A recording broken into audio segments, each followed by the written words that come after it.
Hello बच्चों, hello everyone, मैं हूं भूमेश अग्रवाल। आज मैं आपको पढ़ाऊंगा क्लास 7th के साइंस का chapter 3 fibre to fabric. Fibre to fabric ये बहुत ही इंटरेस्टिंग टॉपिक है और बहुत आसानी से समझ में आ जाता है, किंतु बच्चे इसे पहले 6th में पढ़ते हैं, फिर 7th में, फिर 8th में, इसलिए उन्हें समझने में दिक्कत आती है क्योंकि अलग अलग सालों में पढ़ रहे हैं वे थोड़ा थोड़ा। यहाँ पे मैं आपको थोड़ा सा पीछे का भी रिवीजन कराऊंगा और अब का भी बताऊंगा, जिससे आपको ये इजीली समझ में आ जाएगा। बहुत ध्यान से देखिएगा, बहुत अच्छा चैप्टर है, बहुत इंटरेस्टिंग चैप्टर है फाइबर टू फैब्रिक। सबसे पहले हम किसी भी चैप्टर का नाम जानते हैं कि फाइबर का मतलब क्या होता है, फैब्रिक का, हमेशा जो भी मैं पढ़ाता हूँ। किंतु आज पहले फाइबर के टाइप जानेंगे और कुछ और नॉलेज, उसके बाद इसको जानेंगे कि आखिर फाइबर होता क्या है और फैब्रिक क्या होता है। ठीक है, सबसे पहले हम फाइबर को देखते हैं।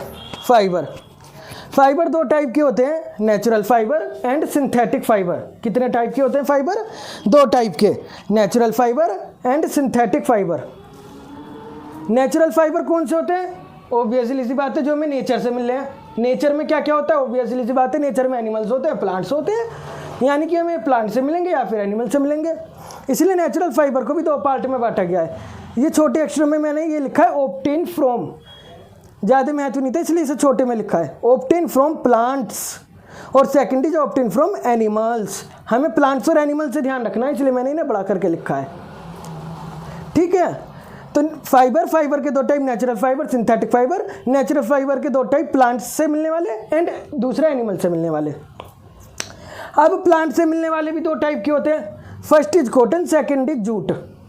कॉटन तो सब अपनी डेली लाइफ में कॉटन के कपड़े पहनते हैं, जैसे ये टी शर्ट है, या फिर हम कॉटन रुई, जिसे हिंदी में कहते हैं, हम पूजा में रोज़ भगवान जी को दीपक बालते हैं रुई का बत्ती बना के, वो कॉटन होता है। जूट प्लांट से मिलता है। जूट का हम रोज डेली लाइफ में यूज होता है, जैसे जूट के बैग होते हैं। आजकल तो खैर पॉलीथीन के चल रहे हैं, लेकिन रस्सियाँ तो जूट की होती हैं। आजकल वो भी आ रही है नायलॉन की, वो मैं बताऊंगा वो क्या होता है। सबसे पहले जूट, लेकिन पहले समय में जब तक सिंथेटिक फाइबर नहीं थे, जूट का बहुत अधिक उपयोग होता था। अब भी जो बर्फ़ बेचते हैं, वो उसके ऊपर एक कट्टा ढके रखते हैं, वो जूट का ही होता है, और वो बर्फ़ को पिघलने नहीं देता। और वो पिघलने क्यों नहीं देता, ये सब भी हम इस लेसन में सीखेंगे। तो इस तरह से इसके दो टाइप हो गए। एनिमल से मिलने वाले फाइबर्स भी दो टाइप हो गए, वूल और सिल्क। वूल तो सब सर्दियों में वूलन कपड़े पहनते हैं, ऊनी कपड़े। ये किस से मिलती है? ज़्यादातर बच्चे सोचते हैं शीप से मिलती है, बस शीप से नहीं, कई से मिलती है। शीप, गोट, याक पता होगी, बड़े बड़े सींगों वाला एक होता है एनिमल, बिल्कुल। और कैमिल, रैबिट। कैमिल जो ठंडे देशों में मिलते हैं, और रैबिट भी होते हैं, काफ़ी हेयरी होते हैं उनके। दूसरे रैबिट भी उनकी स्पीशीज़ होती है वूल देने वाली अलग।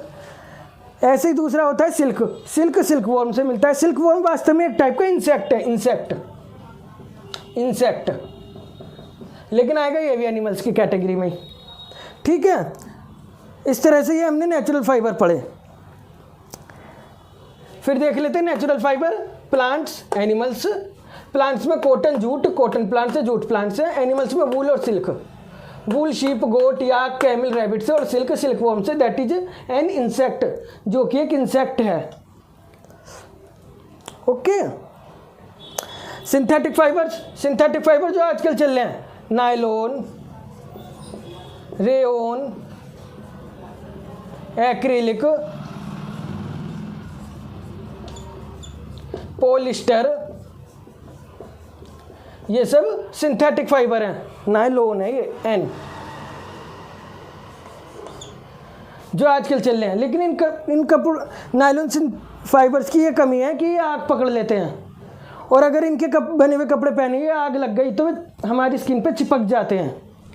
इनमें गर्मी में गर्मी लगेगी, सर्दियों में सर्दी लगेगी। ठीक है, लेकिन ये वैसे रस्सी बनाने में, रोप्स वगैरह और पैराशूट और बहुत से कामों में यूज बहुत अधिक हो रहे हैं, क्योंकि काफ़ी स्ट्रॉन्ग होते हैं इनमें, ये बहुत स्ट्रॉन्ग होते हैं ये। ओके।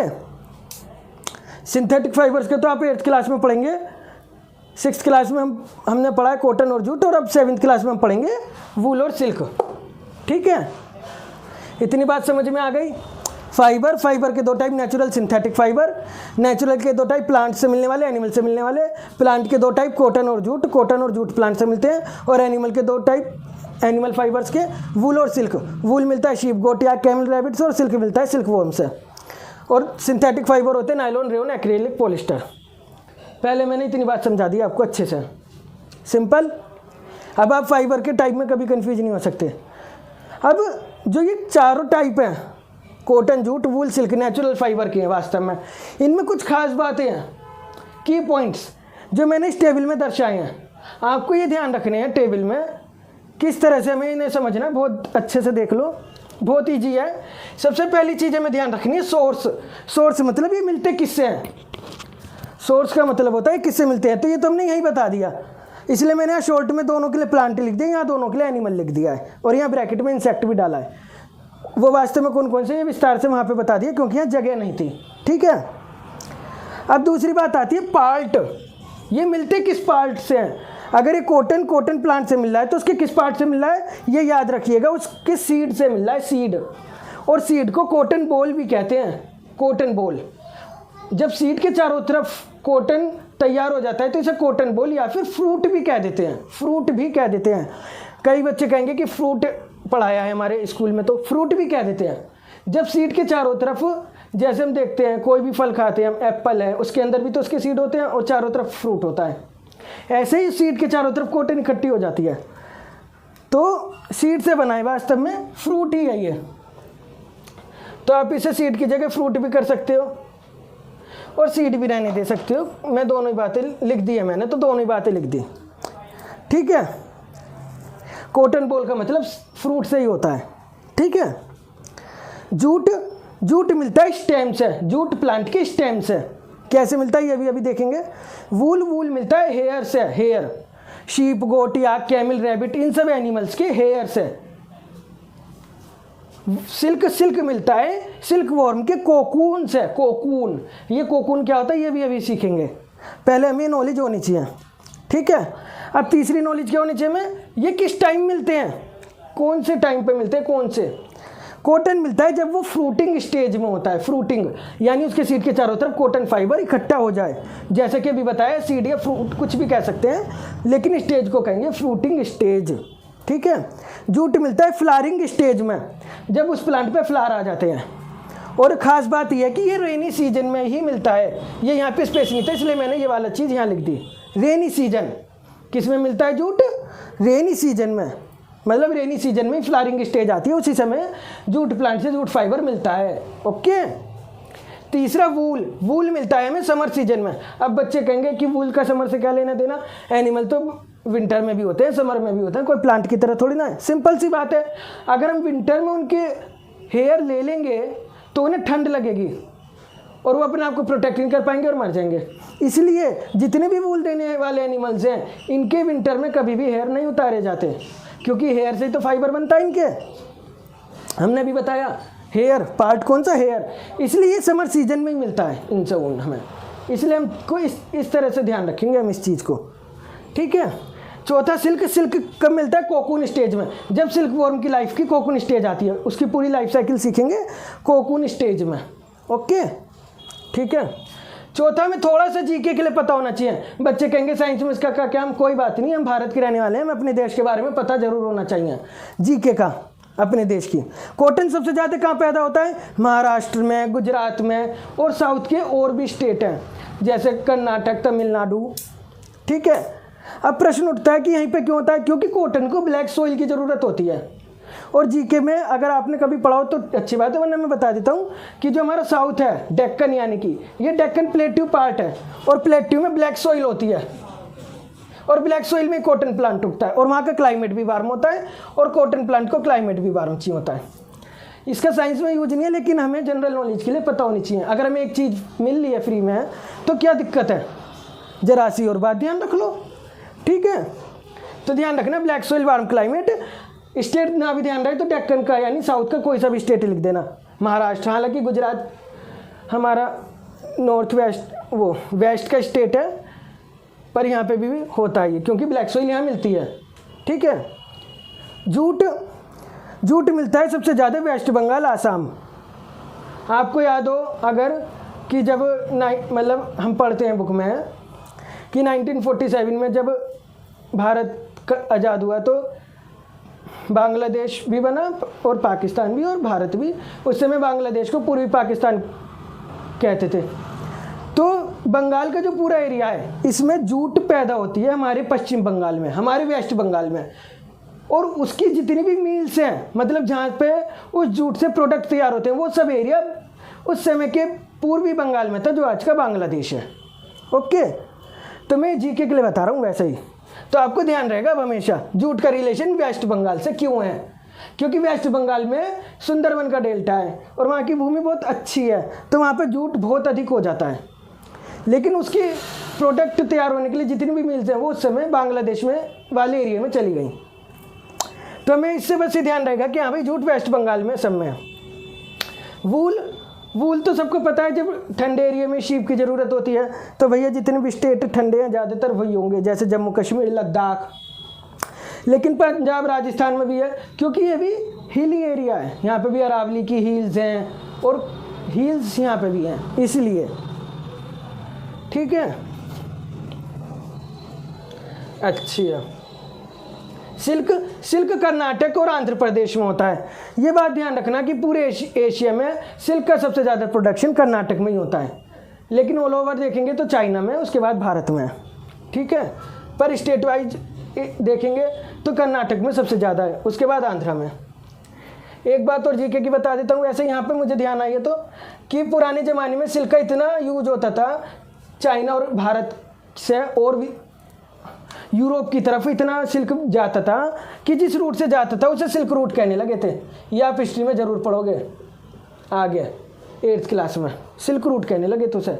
इतना सिल्क का प्रोडक्शन भारत से यूरोप में जाता था होके।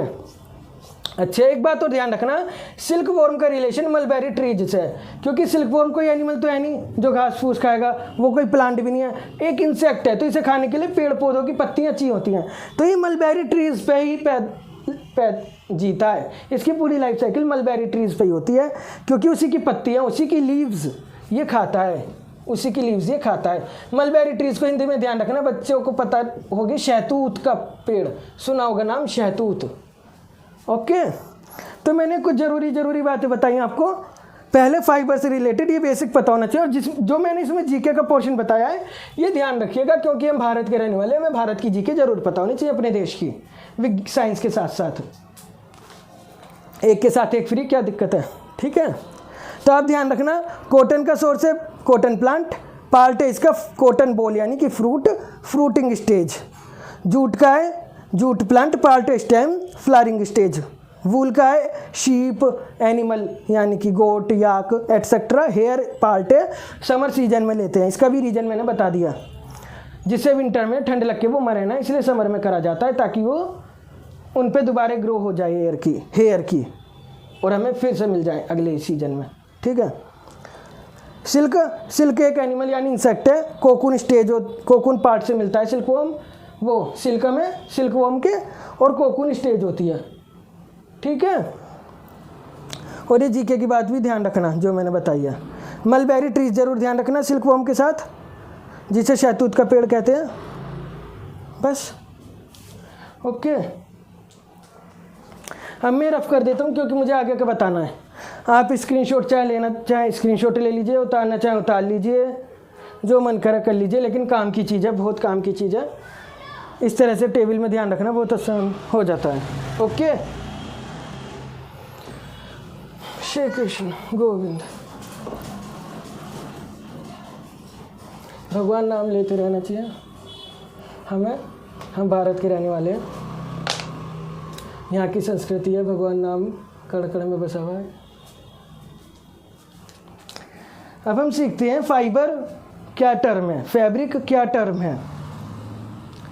ओके, सबसे पहले हम ऊपर एक टर्म लिख लेते हैं 0 पॉइंट डाल के, 0 पॉइंट डाल के, क्यों ये मैं अभी बताऊंगा। जैसे सीड लिख ली, या फ्रूट कह दो, फ्रूट।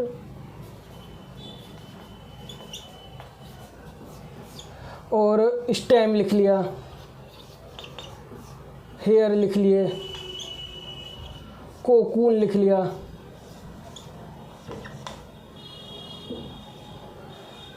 ये मेरा शायद बिल्कुल वाला कुछ ख़त्म हो रहा है, मैं ले आऊँगा आज मार्कर। अब इसके बाद हमने लिखा दूसरा क्या टर्म, फाइबर। फाइबर। तीसरी टर्म लिखेंगे हम यार्न। ये आप 6th क्लास में पढ़ के आए, लेकिन मुझे पता है ज़्यादातर बच्चों को अंतर पता ही नहीं होगी, क्योंकि बच्चे बस पेपर देते हैं, पास हो जाते हैं, अगली क्लास में आ जाते हैं। लेकिन मैं बच्चों से रिक्वेस्ट करूंगा, पढ़ाई को अच्छे से करो, मन से करो, इंटरेस्टिंग बना के करो, ध्यान लगा के करो, केवल क्लास पार करने के लिए नहीं। और फिर लॉकडाउन में बच्चों ने पढ़ भी नहीं पाए, बच्चों की भी गलती नहीं है। ये थोड़ा मैं डार्क करके लिख रहा हूँ।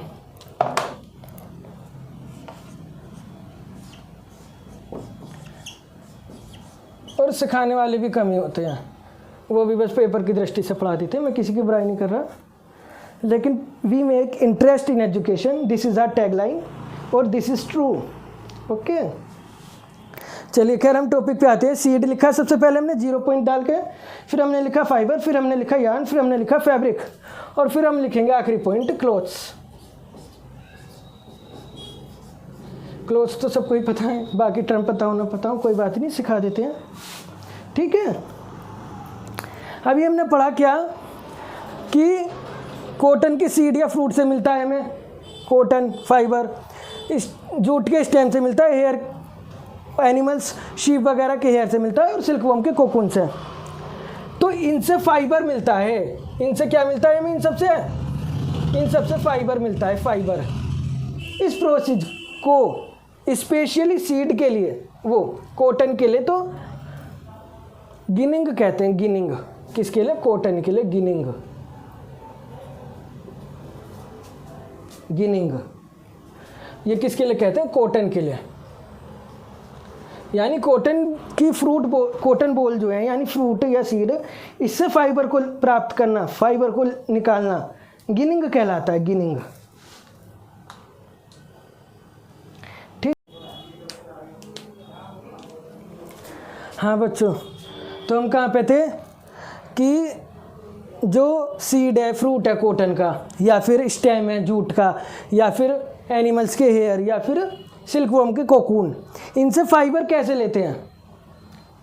तो इनसे फाइबर पहले हम इनके नाम जान लेते हैं। कॉटन प्लांट से फाइबर लेने के प्रोसेस को गिनिंग कहते हैं। ओके, जूट प्लांट का बुक में कोई जिक्र नहीं किया है एनसीईआरटी में, इसलिए मुझे भी नहीं पता। हम ये देख लेते हैं अब, शेयरिंग। शेयरिंग, शेयरिंग किसे कहते हैं, वूल को प्राप्त करने का मेथड।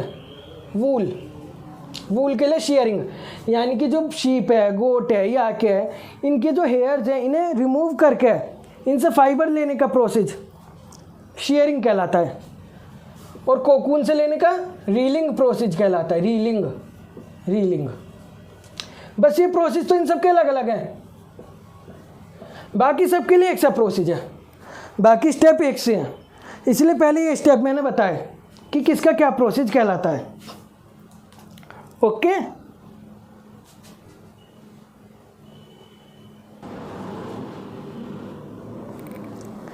ये तो थी फाइबर प्राप्त करने की बात। अब फाइबर से यार्न कैसे बनता है। यार्न, फाइबर से यार्न प्राप्त करने के प्रोसेस को या बनाने के प्रोसेस को कहते हैं स्पिनिंग। क्या कहते हैं, स्पिनिंग। अभी फाइबर क्या होता है, ये यार्न क्या होता है, ये भी अभी बताता हूँ। पहले कुछ टर्म्स और देख लेते हैं। यार्न से फैब्रिक बनाने के 2 प्रोसेस हैं, याद रखना। यार्न से फैब्रिक बनाने की 2 प्रोसेस हैं। एक प्रोसेस है नीटिंग, और इन दोनों में अंतर क्या है ये भी बताऊंगा। नीटिंग, और दूसरा प्रोसेस है वीविंग। दूसरा प्रोसेस क्या है, वीविंग। अब फैब्रिक क्या होता है ये भी बताऊंगा। फैब्रिक से क्लॉथ बनाने के प्रोसेस को कहते हैं स्टिचिंग। इन्हें हिंदी में क्या कहते हैं वो भी बताऊंगा, क्योंकि हम जनरल लाइफ में, डेली लाइफ में उन्हीं शब्दों का यूज करते हैं, और हम इंग्लिश के पढ़ते रहते हैं और हमें वही नहीं पता लगती। और वो पता लग जाए तो हम कितनी जल्दी याद कर सकते हैं वो बताता हूँ। अब फाइबर क्या है, फाइबर तो वो सबसे स्मॉलेस्ट पार्ट है इनका जिससे यार्न बनता है। जैसे मैं बताता हूँ प्रैक्टिकली फाइबर क्या होता है। अच्छे पहले मैं इनके नाम बता देता हूँ आपको। स्टिचिंग को कहते हैं सिलाई, और नीटिंग और वीविंग को कहते हैं बुनाई, और स्पिनिंग को कहते हैं कताई। ये डेली लाइफ में भारत में बहुत यूज होते हैं वर्ड, और पहले तो बहुत होते थे क्योंकि घर घर ये काम होता था, मतलब लेडीजें करती थी। अच्छा, स्पिनिंग का एक अच्छा एग्जाम्पल मैं दे देता हूँ, बच्चे को पता है। महात्मा गांधी का चरखा, किसका चरखा? महात्मा गांधी का। किसका चरखा? महात्मा गांधी का चरखा। ये तो सब कोई पता है, महात्मा गांधी का चरखा। महात्मा गांधी चरखा चलाते थे। वो चरखे का यूज करके फाइबर से यार्न ही तो बनाते थे। उसे ही तो कहा था उन्होंने स्वदेशी आंदोलन, स्वदेशी अपनाओ, खादी अपनाओ। वो फाइबर से यार्न बनाते थे। मैं केवल ये साइंस में जीके इसलिए जोड़ रहा हूँ क्योंकि इसके बिना आप साइंस को रटते रहोगे, और इससे जोड़ लोगे तो साइंस ऐसे ही आपके दिमाग में बैठ जाएगी कि याद करने की जरूरत नहीं है, रटने की जरूरत नहीं है, हमें तो सब पता है। बस एक बार इस तरीके से करके देखना, ठीक है। महात्मा गांधी चरखा चलाते थे, उससे क्या बनाते थे? फाइबर से यार्न बनाते थे वे, जो उन्होंने स्वदेशी अभियान चलाया था। और इसे कहते थे वे इस कताई, जिसे इंग्लिश में हम साइंस में कहते हैं स्पिनिंग। क्या कहते हैं? स्पिनिंग। अच्छा, यहाँ पे मैं एक चीज़ और बताता हूँ। हम घर में सब यूज करते हैं, क्या यूज करते हैं? रील। घर में कुछ भी थोड़ा बहुत फट जाता है, घर में ही मम्मी कर देती है, ठीक, बहन कर देती है, रील यूज करते हैं, रील। तो रील को हम काय में परोते हैं? सुई में।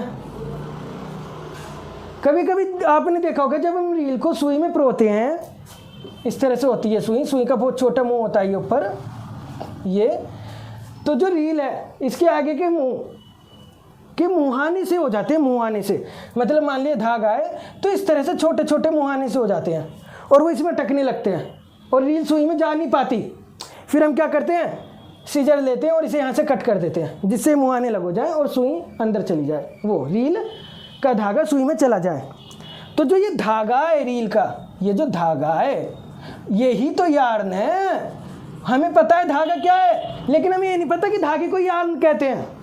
यही तो यार्न है, ये जो रील का धागा है यही तो यार्न है। तो फिर फाइबर क्या है? ये मुहाने, ये धागा जो कई मुहानों में बट गया जिस कारण वो सुई के छेद में नहीं जा पा रहा, ये है फाइबर। ये जो मुहाने से हमें दिख रहे हैं, यानी इतने सारे फाइबर को मिला के एक यार्न बनता है, जिसे हम रील भी कह देते हैं आम भाषा में, धागा कह देते हैं जिसे हम आम भाषा में। यानी कि यार्न आम भाषा में क्या है? धागा। और वो किससे मिलकर बना है? फाइबर से मिलकर बना है। ओके, तो अब आपको हमेशा याद रहेगा कि जो रील है वो यार्न है, क्योंकि वो फाइबर से मिलकर बना है। धागा यार्न होता है। ओके,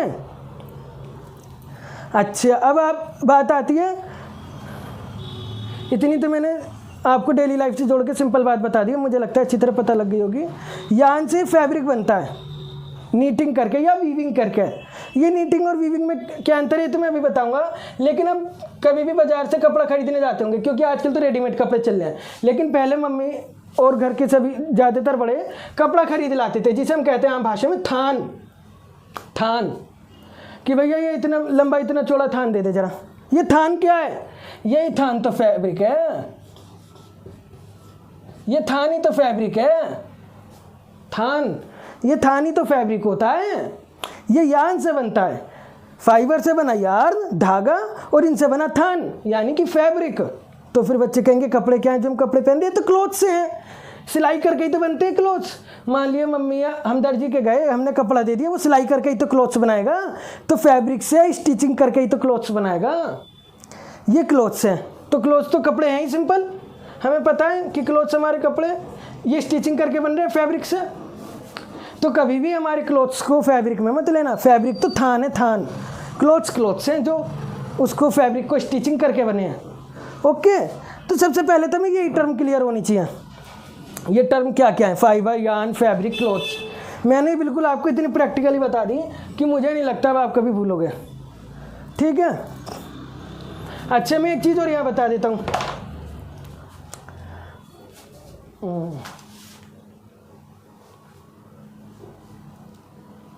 अच्छा ठीक है, ये नीटिंग और वीविंग बता रहा था मैं।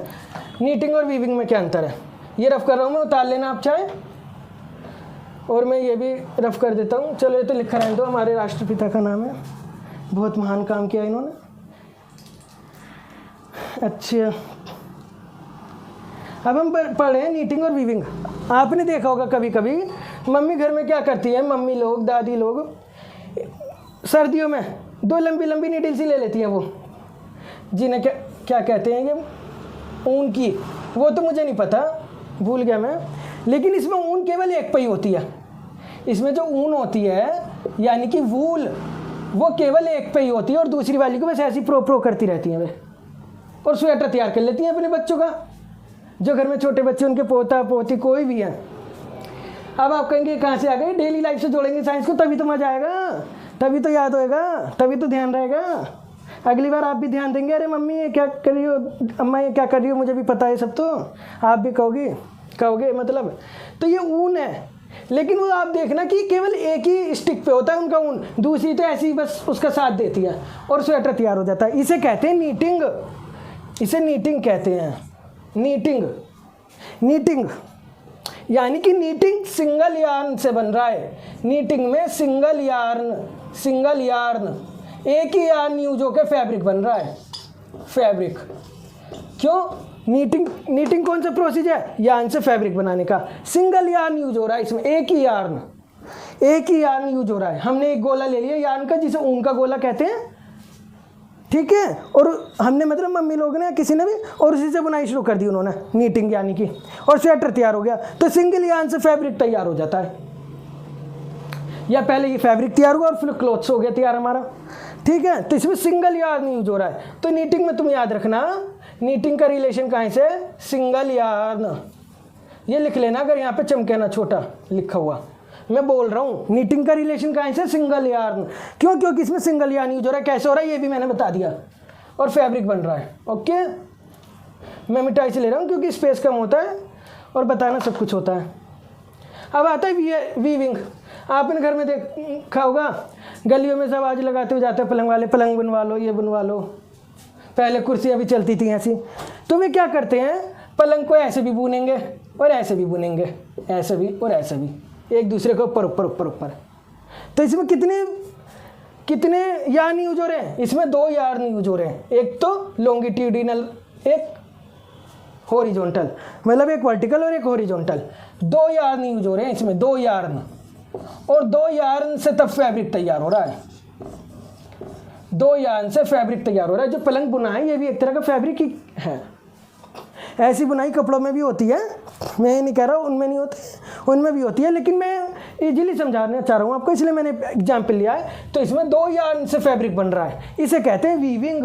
यही नीटिंग और वीविंग का अंतर है, यही नीटिंग और वीविंग का अंतर है, जो बच्चों को पता नहीं होती। वे कहीं भी नीटिंग लिखते थे, कहीं भी वीविंग। ऐसा नहीं है, जहाँ पे एक यार्न से हमारा फैब्रिक बन रहा है वहीं नीटिंग लिखा जाएगा, और जहाँ 2 यार्न से बन रहा है केवल फैब्रिक वहीं लिखा जाएगा, वो वीविंग वहीं लिखा जाएगा, ठीक है, ये याद रखना। तो हमारा वीविंग का रिलेशन किससे हो गया, डबल यार्न से। डबल यार्न यानी 2 यार्न यूज हो रहे हैं इसमें, एक साथ 2 यार्न, तब बुन के हमारा फैब्रिक तैयार हो रहा है, ठीक है। तो मैंने ये आपको ऐसी टर्म्स बताई हैं जो ज़रूरी है। अच्छा, ये एक बात और मैं वीविंग में जोड़ देता हूँ।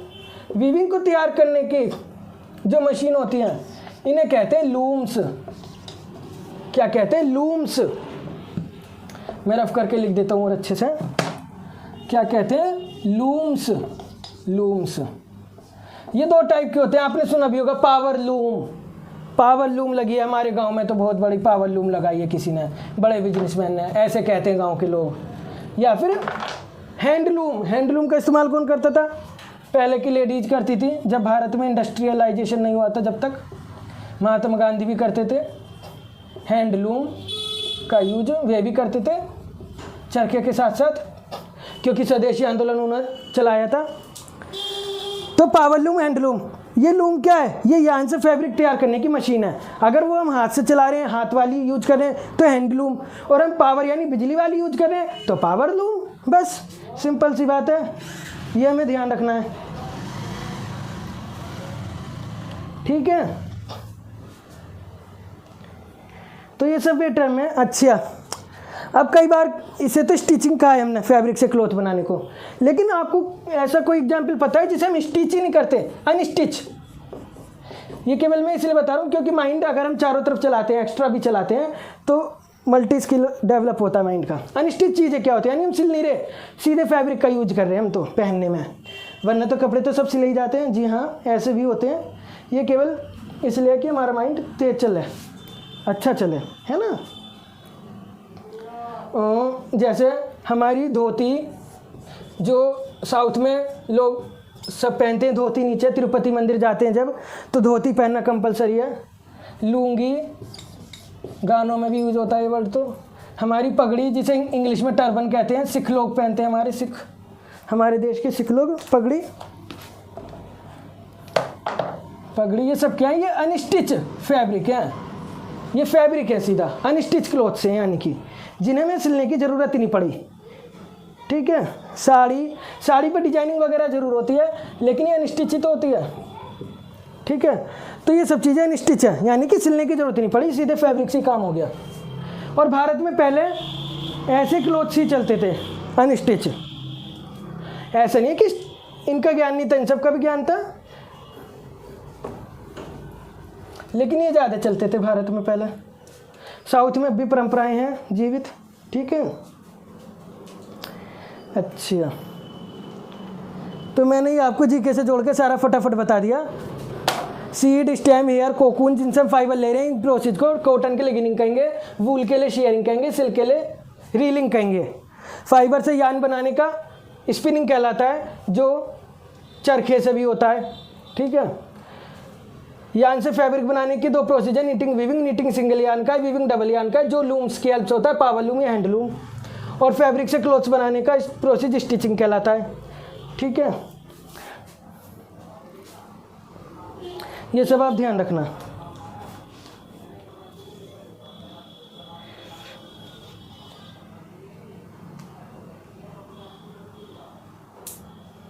अच्छे, मैं इसमें एक बात और बताना चाहता हूँ। ये जो कॉटन बॉल है, मतलब ये सीड फ्रूट, केवल जीके के लिए, ये वो ये जैसे घर में हमारे बड़े कह देते हैं बिनोले वाली रुई लिया बाजार से जाके, और फिर उसकी रुई की बत्ती बनाते हैं हम, ये वही चीज़ है। बिनोले वाली मतलब बीज वाली रुई, और बीज को अलग कर देंगे, रुई को अलग कर देंगे, मतलब कॉटन के सीड को अलग कर लेंगे और फाइबर को अलग कर लेंगे।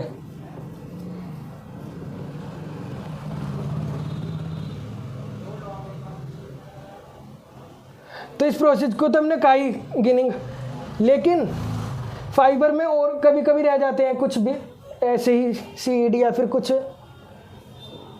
डस्ट, इन सबको अलग करके इन्हें सीधा करना, स्ट्रेटन।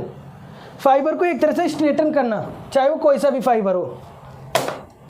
एक चीज़ और हम यहाँ पे पढ़ लेते हैं, यहाँ से रिलेटेड बता रहा हूँ मैं, फाइबर से रिलेटेड की पॉइंट है ये, नोट कर लीजिए कि फाइबर जो होते हैं इन्हें स्ट्रेटन करने की भी ज़रूरत पड़ती है। स्ट्रेटन यानी सीधा, स्ट्रेटन, STRAIGHTEN, स्ट्रेटन यानी सीधा, मतलब क्योंकि ये सीधे तो होते नहीं है, मुड़े तुड़े घुंघरालू कैसे भी हो सकते हैं। इस प्रोसेस को कहते हैं कोम्बिंग, सीधा करना, कोम्बिंग। अब कोम्बिंग कैसे ध्यान रखा जाए, बहुत आसान है। कोम्ब तो सब करते हैं बालों को, क्यों करते हैं, हम भी तो इसलिए करते हैं बालों को कोम्ब, कि वो सीधे बैठ जाए सिर के ऊपर, बस। ऐसी फाइबर को सीधा करना भी कोम्बिंग है। बड़े बड़े कोम्ब होते हैं इसके लिए, हमारे तो छोटे कोम्ब होते हैं, इनके बड़े बड़े लकड़ी के हो सकते हैं या किसी भी चीज़ के हो सकते हैं, आजकल तो टेक्नोलॉजी इतनी है। ठीक है, तो इस प्रोसेस को कहते हैं कोम्बिंग। इस तरह से इनके भी कोम्ब होते हैं, उनसे क्या है, इनमें डस्ट वगैरह जितनी भी होती है निकल जाती है। कोई सीड फिर भी रह गया हो अटका भटका तो वो निकल जाता है। तो इस प्रोसेस को क्या कहते हैं, कोम्बिंग। क्योंकि एक टर्म भी आएगी अगर आप पढ़ोगे तो आपको पता होनी चाहिए पहले ही कि कोम्बिंग टर्म है क्या। ठीक है, अब मैंने तो बता दिया आपको, कॉटन भी जितना था और जूट भी जितना था सब बता दिया, इसके अलावा कॉमन टॉपिक भी सब बता दिया। अब मैं आपको पढ़ाऊंगा वूल और सिल्क का थोड़ा ब्रीफ, मतलब थोड़ा उल्टा कहें, थोड़ा विस्तार से।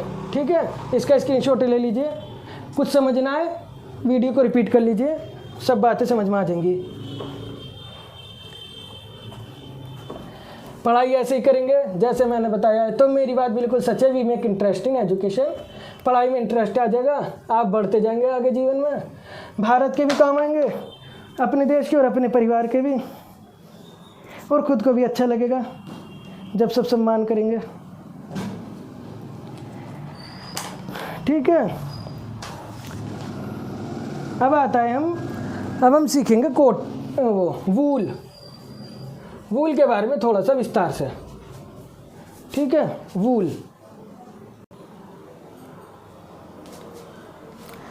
सबसे पहली बात अब हम देखते हैं, शीप को ले लेते हैं हम। शीप एग्जाम्पल के लिए, शीप एग्जाम्पल वगैरह तो सब बताई दिए, बाकी के अब मैं बार बार जिक्र नहीं करूँगा। जितने भी ये वूल वाले एनिमल्स होते हैं, वूल देने वाले, इनके पास 2 टाइप के हेयर्स होते हैं। हमारे पास भी तो 2 टाइप के हेयर्स हैं, एक तो सिर के हेयर, एक बॉडी के हेयर, है ना। इनके पास भी 2 टाइप के हेयर होते हैं, एक तो होते हैं हार्ड हेयर। ये मेरा ब्लू पेन शायद ख़त्म हो गया, इसलिए मैं ब्लैक यूज कर रहा हूँ ज़्यादा। शिप वो, और दूसरे होते हैं सॉफ्ट हेयर। ठीक है, इन सॉफ्ट हेयर को फाइन हेयर भी कहते हैं।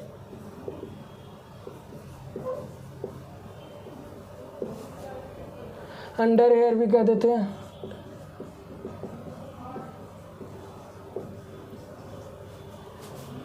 और स्किन हेयर भी कह देते हैं, है ना। हार्ड हेयर तो इनके कैसे हो गए, हार्ड हेयर कहीं आप इसे एक साथ पढ़ने लगो, मैं थोड़ा गैप दे देता हूँ। हार्ड हेयर जैसे इनकी बियर्ड, मतलब मुंह पे होते हैं, हार्ड हेयर होते हैं ये। बियर्ड टाइप मतलब बियर्ड दाढ़ी को कहते हैं, यानी कि मुंह पे, इनके मुंह पे, फेस पे। ठीक है, मैं हिंदी इसलिए लिखता हूँ क्योंकि हम हिंदी भाषी लोग हैं, जनरल भाषा है, इसमें कोई शर्म वाली या बुराई वाली बात कभी भी नहीं है। और हम अपनी मातृभाषा से मदर टंग से जोड़ के पढ़ेंगे तो हमें हमेशा याद रहेगा। और केवल इंग्लिश करेंगे तो याद रखने की ज़रूरत पड़ेगी ज़बरदस्ती। ठीक है, sheep hard hair, soft hair 2 type के होते हैं, हार्ड हेयर, बियर्ड हेयर। इनकी हमें कोई नीड नहीं होती। ठीक है, हमें चाहिए soft hair, fine hair, under hair या स्किन हेयर जिन्हें कहते हैं। यही वो हेयर हैं जिनसे वूल तैयार होता है। ठीक है, अब हम बार बार के जाते हैं नाई के, या आजकल तो घर पे भी हम ले आते हैं, एक ट्रिमर मशीन होती है, ट्रिमर। ये सब मैं इसलिए बता रहा हूँ, एनसीईआरटी ने जिक्र किया है, और केवल हमें क्वेश्चन से मतलब नहीं है पेपर में आने वाले। हमें अगर हम पूरी पढ़ाई को पढ़ाई की तरह करेंगे जीके के साथ तो याद रहेगा ट्रिमर। ये ट्रिमर से हम शेविंग करते हैं, कटिंग भी करा लेते हैं, तो दर्द थोड़ी ना होता है। ऐसे जो शीप वगैरह हैं, इन एनिमल्स के भी ये हेयर ट्रिमर की हेल्प से उतारे जाते हैं और इन्हें भी दर्द नहीं होता। लेकिन इनकी में एक खास बात होती है कि top most layer of skin ये भी साथ में उतर आती है। तो अब आप कहेंगे इससे तो दर्द होगा। जी नहीं, दर्द नहीं होता, क्योंकि top most layer of skin जो होती है हमारी, वो डेड होती है। सबकी मतलब जितने भी एनिमल्स हैं वो डेड होती है। अच्छा, एक क्वेश्चन और है, एनसीईआरटी ने दिया है कि हेयर की कटिंग पे दर्द नहीं होता, पर हेयर को खींचने पर दर्द होता है। क्यों? कटिंग तो जो कटिंग है ये तो हम ऊपर ऊपर से कर रहे हैं, ऊपर से, और वो लेयर डेड है स्किन की, इसलिए नहीं होता। लेकिन जब हम इसे खींचते हैं तो इसके जो रूट्स हैं हमारे हेयर्स की या इनके, वो डीप इनसाइड होती हैं स्किन में, और वो लिविंग सेल्स होती हैं जहाँ पे वे जुड़ी हुई होती है रूट्स, और इसलिए हमें दर्द होता है।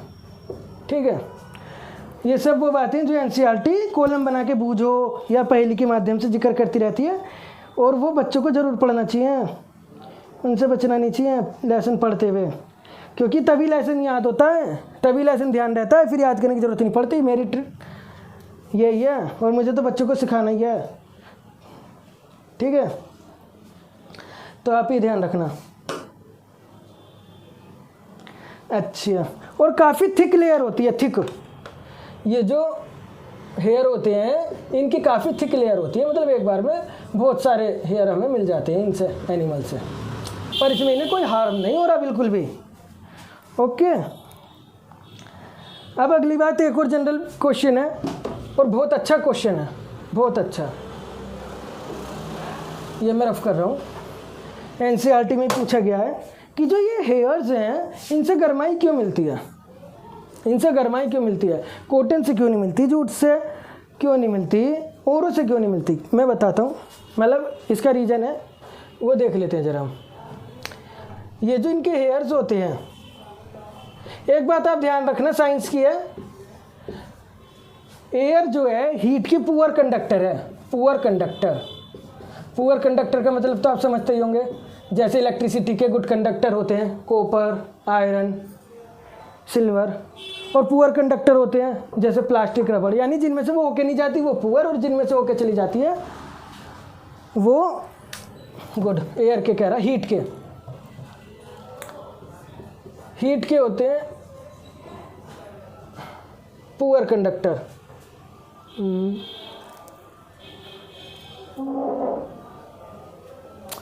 नहीं, इस तरह से नहीं बताना इसे। एयर ही होती है पुअर कंडक्टर हीट की। और जो ये हेयर्स होते हैं, हेयर्स, क्योंकि जब हम वूल हेयर होते हैं, इनके हेयर अलग अलग साइज के होते हैं, असल में एक साइज के हेयर नहीं होते, लॉन्ग हेयर होते हैं, स्मॉल हेयर भी होते हैं, मीडियम साइज के भी हेयर होते हैं, अलग अलग साइज के हेयर होते हैं इनके, एनिमल्स के। तो इन हेयर्स के बीच में एयर ट्रैप हो जाती है। जैसे हमने इनसे ब्लैंकेट बनाया, स्वेटर बनाया, तो उसमें भी अलग अलग टाइप के हेयर्स होते हैं, एक टाइप के नहीं होते, वो अभी बताएंगे हम, आगे सीखेंगे। तो उसमें जो है एयर ट्रैप हो जाती है, क्या हो जाती है, एयर ट्रैप उनके बीच में। और वो एयर जो है पुअर कंडक्टर है हीट की, poor conductor of heat, heat की पुअर कंडक्टर होती है। अच्छा, तीसरी बात, हमारी बॉडी जो है, हमारी खुद की बॉडी, ये हीट रिलीज करती रहती है, हीट सर्दियों में बाहर वाले एनवायरनमेंट में, क्योंकि हमारे बाहर का एनवायरनमेंट हमारी बॉडी से का टेम्परेचर हमारी बॉडी से कम हो जाता है। हीट रिलीज विंटर में, क्योंकि बाहर का जो एनवायरनमेंट टेम्परेचर है वो कम होता है हमारी बॉडी के टेम्परेचर से। और ये बात आपको पता होगी कि जो हीट है यानी टेम्परेचर है या फिर कुछ भी है, वो हाई टू लो जाता है, high to low, high to low. और हमारी बॉडी का हाई है और इन्वायरमेंट का कम, तो इन्वायरमेंट में हीट जाएगी ऑब्वियसली, क्योंकि इसकी जो मूवमेंट होती है वो हाई टू लो होती है, हाई टू लो। मैं एक बार फिर समझा दूंगा, नहीं आ रही बात समझ में, कोई बात नहीं, पहले सुन लीजिए एक बार। हाई टू लो, तो जो हमारी बॉडी की हीट है वो इसी इनमें जाती है, फाइबर्स हेयर में, मतलब जो हमने पहन रखा है, चाहे स्वेटर हो चाहे ब्लैंकेट हो रखा हो, उनमें पहुंचेगी। अब ये जो हेयर्स हैं एयर को ट्रैप कर लेते हैं, और एयर पुअर कंडक्टर होती है हीट की, उस हीट को निकलने नहीं देती, उस हीट को बाहर निकलने नहीं देती, और फलस्वरूप हमें वार्मनेस फील होने लगती है, यानी गर्माई मिलने लगती है, गर्माई। ठीक है, इतनी बात आप समझ गए। मैं इसे ब्लू में कर देता हूँ, असल में ब्लू थोड़ा कम चल रहा है, मैं ले आऊँगा नया, इसे मैंने ब्लू में कर दिया। मैं एक बार फिर समझाता हूँ आपको। ये क्वेश्चन एनसीईआरटी में दिया गया और जनरली नॉलेज के लिए भी अच्छा क्वेश्चन है कि हमें वूलन कपड़े पहन के गर्माई क्यों मिलती है और कोई फाइबर के कपड़े पहन के गर्माई क्यों नहीं मिलती। उसका कारण ये है कि जो इनके हेयर्स होते हैं ये एयर को ट्रैप कर लेते हैं। अच्छा, और एयर हीट की पुअर कंडक्टर होती है। ठीक है, अब इससे क्या फ़ायदा है? इससे फ़ायदा है हमारी जो बॉडी है वो विंटर में हीट रिलीज करती है, क्योंकि इन्वायरमेंट का टेम्परेचर कम होता है, बॉडी का ज़्यादा है। और हमें साइंस में पढ़ा है कि जो हीट है वो हाई टू लो टेम्परेचर की तरफ जाती है, तो हमारी बॉडी हीट इन्वायरमेंट में जाती है। जब हमने उसके ऊपर पहले से स्वेटर पहन रखा है या कंबल ओढ़ रखा है तो वो पहले उन्हें तो पार करेगी, तभी तो इन्वायरमेंट में पहुंचेगी। लेकिन वो कपड़े उन्हें उसे पार होने से रोक लेते हैं। कैसे रोक लेते हैं? क्योंकि इनके अंदर एयर भरी हुई होती है और एयर हीट को बाहर निकलने नहीं देती, क्योंकि वो हीट की पुअर कंडक्टर है, इसलिए हमें गर्माई लगने लगती है। ओके, अब एक क्वेश्चन और आता है यहाँ पे, दूसरा क्वेश्चन एक किया आता है। ये तो पहला था, एनसीईआरटी में दिया गया है कि जब हम एक कंबल ओढ़ते हैं तो हमें गर्माई मिलती है, लेकिन दो कंबल ओढ़ लेते हैं तो बहुत और अधिक गर्माई मिलती है। और अधिक यदि हम उसी मोटाई का एक कंबल ओढ़ लें, केवल एक, तो उतनी नहीं मिलेगी। ऐसा क्यों? ऐसा सिंपल है, क्योंकि जब दो कंबल हम ओढ़ेंगे तो उनके बीच में भी एयर की एक लेयर आ जाएगी। एयर बहुत कम जगह में भी आ जाती है, एक लेयर आ जाएगी। और अब जब एयर की पूरी लेयर एक आ जाएगी तो हीट वास्तव में और कम जाएगी बाहर, और कम, तो इसमें हमें ज़्यादा गर्माई मिलेगी। इसलिए 2 स्वेटर पहनने पे, 3 स्वेटर पहनने पे और अधिक गर्माई इसलिए मिलती है क्योंकि एयर ट्रैप बढ़ जाता है और एयर हीट की पुअर कंडक्टर है, वो गर्माई को बाहर नहीं जाने देती बॉडी से निकलने वाली। ठीक है, और जिन लोगों में ही गर्माई कम हो जाए तो फिर तो उन्हें खिलाओ पिलाओ, बादाम खिलाओ, अच्छी अच्छी चीज़ें खिलाओ। वेजिटेबल्स में बहुत सारी होती हैं अच्छी अच्छी चीज़ें, मेवा होती है, फल होते हैं, या फिर कुछ आयुर्वेदिक काढ़े आते हैं आजकल। हमारे देश में बहुत भले करने वाले लोग हैं, पतंजलि है। ये केवल मैं मजाक के लिए ऐड करता रहता हूँ मजाक, जिससे बच्चों को अपने देश के बारे में पता लगे कि क्या चल रहा है। इससे जुड़े बिना साइंस करनी भी बेकार होती है असल में, है ना। अच्छा, तो मैंने बता दिया कि नहर में क्या थी खासियत, है ना। अभी आप ध्यान रखना, इससे आगे का बता रहा हूँ।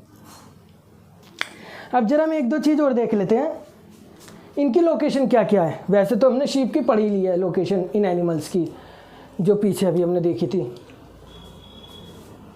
JK मतलब जम्मू कश्मीर तिब्बत, लेकिन कुछ स्पेशल टाइप की स्पीशीज़ भी हैं, जरा हम वो देख लेते हैं। शीप, याक, टॉपिक को इंटरेस्टिंग बनाना ज़रूरी है, तभी तो मज़ा आएगा पढ़ने में। अंगोरा गोट, ये थोड़ी ना जो पेपर में आएगा बस वही करो, क्वेश्चन आंसर और निमट गया जी, ऐसे कराने वाले तो बहुत मिल जाएंगे। जिन्हें टॉपिक इंटरेस्ट से पढ़ना है वो यहाँ पे आ सकते हैं हमारे प्लेटफॉर्म पे। कश्मीरी गेट, वो सॉरी कश्मीरी गोट, असल में दिल्ली में कश्मीरी गेट है ना, उसी से ध्यान रख लो, कश्मीरी गोट। और कश्मीर तो अपने देश का, जम्मू कश्मीर तो सबसे अभिन्न अंग है, मुकुट है हमारे देश का, भारत माँ का मुकुट है वो तो, है ना। कैमिल, रैबिट भी आया था,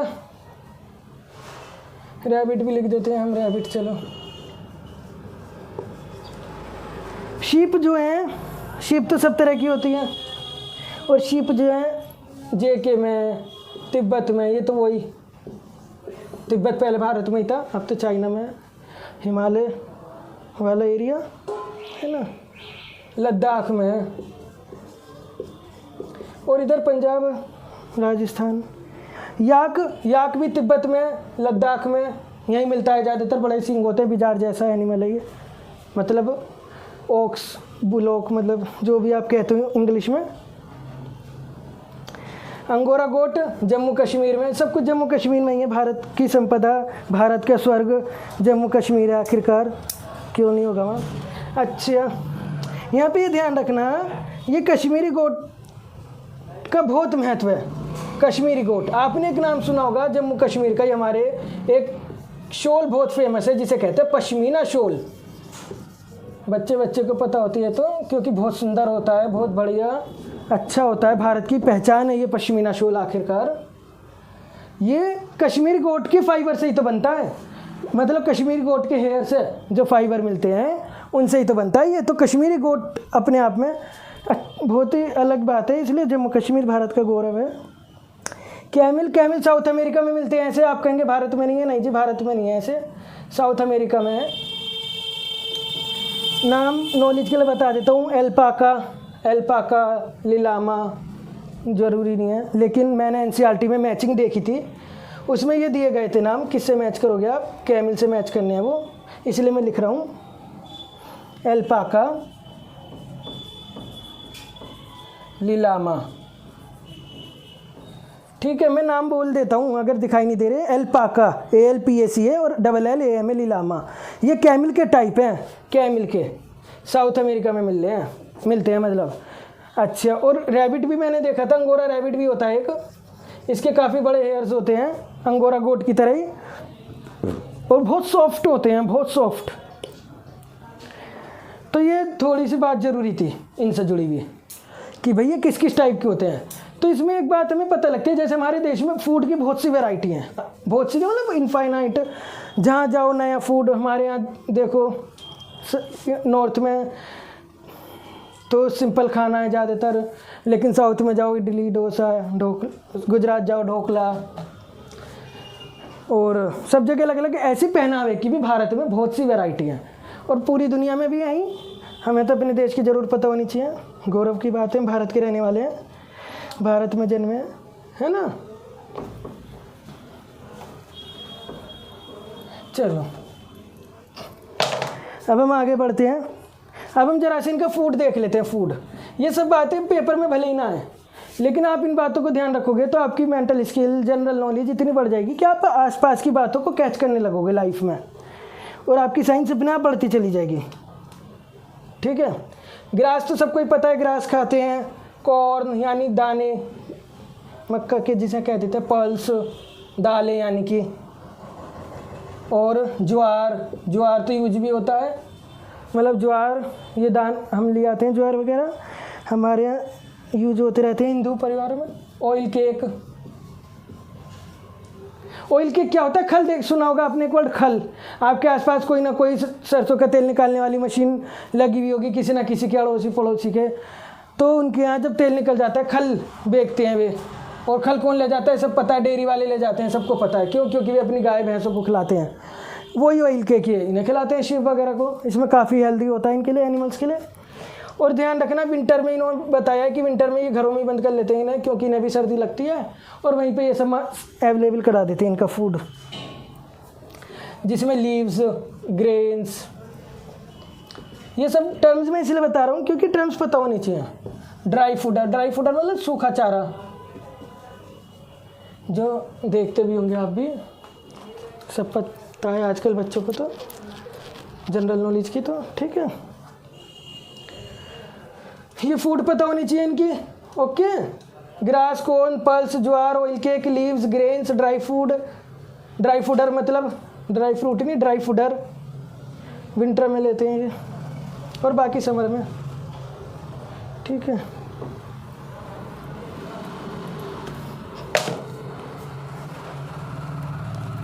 तो मैंने आपको ये बता दिया। अब आ जाते हैं मेन टॉपिक पे। मेन टॉपिक क्या है? हमने ये तो पढ़ लिया कि फाइबर से यार्न कैसे बना, यार्न से फैब्रिक, और फैब्रिक से क्लॉथ, पूरा। लेकिन हमने ये तो पता लग गई कि हाँ भाई, जो एनिमल के हेयर्स हैं इनसे फाइबर लेने के प्रोसेस को शेयरिंग कहते हैं। ओके, लेकिन वास्तव में पूरा प्रोसेस छोटा सा ही है क्या? नहीं, बहुत बड़ा है। उस प्रोसेस को जरा हम जान लेते हैं बस, कितना है वो प्रोसेस। हेयर से फाइबर बनाने का प्रोसेस क्या है, क्योंकि फाइबर से आगे का तो सब वही है जो हमने पढ़ लिया कॉमन, इसलिए मैंने वो पढ़ा दिया पहले। लेकिन हेयर से फाइबर बनाने का प्रोसेस केवल शेयरिंग नहीं है, उसमें और भी कुछ स्टेप है, जरा वो हम विस्तार से सीख लेते हैं। ठीक है, अच्छा, इसमें एक बात ध्यान रखना कि जो स्वेटर है,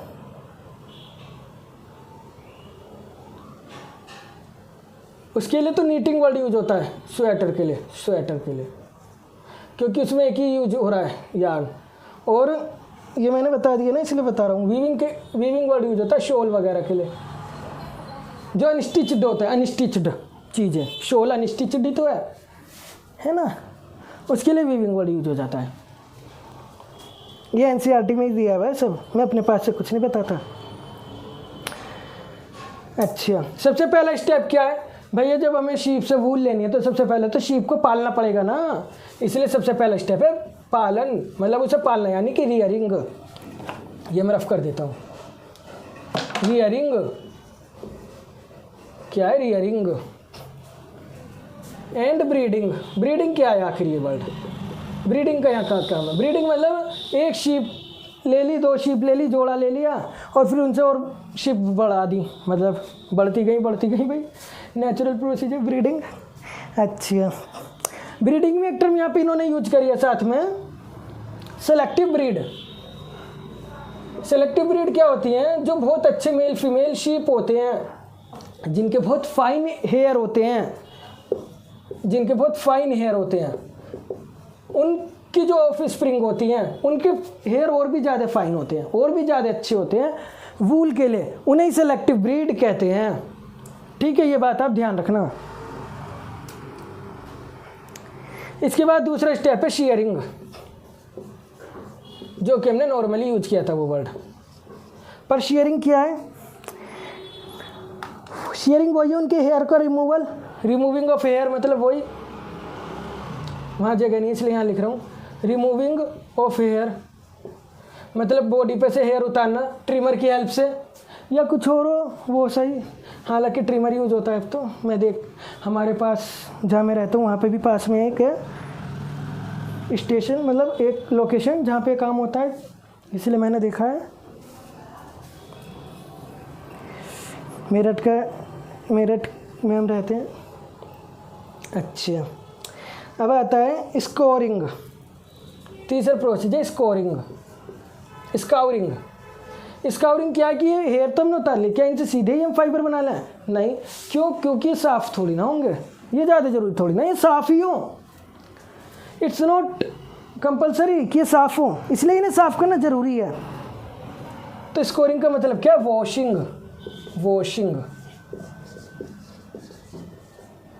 वॉशिंग ऑफ हेयर्स, हेयर को धोना, मतलब उन्हें धोना। अब इन सब के जो डायग्राम है वो सब एनसीईआरटी में दिखाए गए हैं, सिंपल से हैं, देख लीजिएगा आप, क्योंकि ये देखने से थोड़ा समझ में आ जाता है। हालांकि जैसे कपड़े धोते हैं पहले तो वैसे ही होता था, डंडों की हेल्प से एक बड़े से टब में पानी भर के डंडों की हेल्प से उन्हें चला दिया। लेकिन आजकल मशीन आ गई है, सब काम मशीन से होते हैं, इसलिए तो बेरोज़गारी बढ़ रही है, और सब कहते हैं गवर्नमेंट ने बेरोज़गारी बढ़ा दी। अच्छा चलो, मैं कोई गवर्नमेंट का पक्ष नहीं ले रहा। अच्छा, स्काउरिंग वॉशिंग हो गया। अब इसके बाद आता है सोल्टिंग। अब हमने धो तो लिए, अभी हमने बताया था पीछे, हमने जाना था कि जो इनके हेयर होते हैं कोई एक टाइप के नहीं होते, कई टाइप के होते हैं, मतलब इसमें लॉन्ग भी होंगे, मीडियम भी होंगे, स्मॉल भी होंगे, तो इसे कहते हैं सोल्टिंग। सोल्ट मतलब टाइप, आपने वर्ड पहले भी यूज करा होगा, सोल्ट यानी टाइप, सोल्ट यानी टाइप। तो इन्हें अलग अलग टाइप में बांटना ही, अलग अलग कर लेना, सोल्टिंग है। इसमें एक सबसे छोटे जो होते हैं वो आम भाषा में उन्हें कह देते हैं रुआं। और ये फाइबर कभी कभी जब कपड़े तैयार हो जाते हैं उसके बाद भी उन पर रह जाते हैं, जिसे हम कहते हैं अरे रुआ आ गया, देखो रुआ आ गया धुलने के बाद, क्योंकि वो अंदर से बाहर की तरफ आ जाते हैं, मतलब धुलने पर वो पहले से ही प्रेजेंट होते हैं, बस हम उन्हें कह देते हैं रुआ आ गया, क्योंकि यानी वो बढ़िया फाइबर नहीं था, क्योंकि उसकी सोल्टिंग अच्छे से नहीं हुई। इसका मतलब ये है रुआ आने का मतलब। और जिसकी सोल्टिंग अच्छे से हुई उस पर रुआ नहीं आता, क्योंकि उसमें रुआ होता ही नहीं, आएगा तो तब। रुआ क्या होता है? बर क्या होता है? स्मॉलेस्ट हेयर ऑफ शिप, मतलब उनका सबसे छोटा बाल, जिसका हमारे क्लोथ्स में फाइबर में कोई यूज नहीं है, बस रुआ है, वो ख़राब कर देता है और उसे अलग कर देते हैं। लेकिन जहाँ बहुत अच्छे से सफाई ना हो फिर तो रुआ आएगा। ये ऐसी तो क्वालिटी आती है भारत में कपड़ों की, 100 तरह की, सबको पता है, भारत में एक तरह का सामान नहीं मिलता है ना। तो ये सोल्टिंग, रुआ मैंने बता दिया आपको, रुआ क्या होता है, यहाँ पे सोल्टिंग होता है स्टेप, है ना। इसके बाद आता है फिर से स्काउरिंग अगेन। क्यों? क्योंकि रुआ वाला जो पार्टिकल्स हैं, फाइबर्स हैं, मतलब वो हमने हटा दिए हैं। अब उसके बाद इसे एक और बार हमें धोना है, वॉश करना है, स्काउरिंग कहते हैं इसे, वॉशिंग को, ठीक है।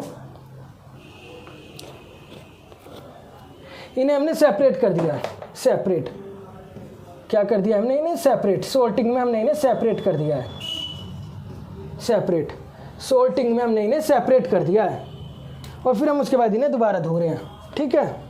ये सब प्रोसेस आप लिख लेना अपनी भाषा में कि भाई सबसे पहले रियरिंग ब्रीडिंग होती है, ब्रीडिंग यानी सिलेक्टिव ब्रीड जिसमें फाइन हेयर होते हैं, फिर शेयरिंग होती है जिसमें removing of here with help of trimmer, ये पूरा लिखना आप तो। उसके बाद स्काउरिंग होती है जिसमें हम उन्हें वॉश करते हैं, स्किन वगैरह दूर हटा देते हैं, उनमें स्किन भी तो आती है ना जब हम शेयरिंग करते हैं। ये मैंने रिमूविंग ऑफ स्किन हटा देते हैं हम, ये सब लिख लेना आप अपनी भाषा में, ठीक है। इसके बाद सोल्टिंग, हम अलग अलग टाइप में सोल्ट उन्हें बांट देते हैं, long hair, medium hair, small hair, और जो रुआ यानी बर होता है इसे सेपरेट कर देते हैं, ठीक है। अब हर चीज़ तो मैं लिख नहीं सकता, क्योंकि मैं कोई स्कूल में तो नहीं पढ़ा रहा कि मुझे एक एक लाइन लिखनी है बच्चे को कॉपी में लिखवाने के लिए। कल को प्रिंसिपल दावा भरेंगे क्या कराया है, ये तो मैं करा नहीं रहा, मैं तो केवल समझा रहा हूँ, इसलिए हर चीज़ लिख नहीं सकता। उसके बाद फिर स्काउरिंग है अगेन, जिसमें अब रुआ हटाने के बाद यानी बार हटाने के बाद हम उसे फिर धो रहे हैं एक बार। ठीक है, अब मैं रफ कर देता हूँ क्योंकि मुझे आगे के स्टेप भी बताने हैं ना।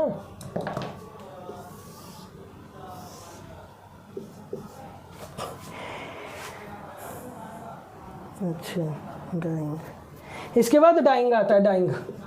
डाइंग क्या है? डाइंग सबको पता है भैया, कपड़े घर में मम्मी बहनें डाई करने के लिए दे देती हैं, किसको? ड्राई क्लीनर को दे देती हैं, भैया जरा ये डाई कर लाइए। डाई क्या होता है सबको पता है, रंग कर देते हैं, रंगना कर देते हैं, यानी रंग, उन्हें रंग देते हैं। ओके, अलग अलग कलर से, तो इसे कहते हैं डाइंग।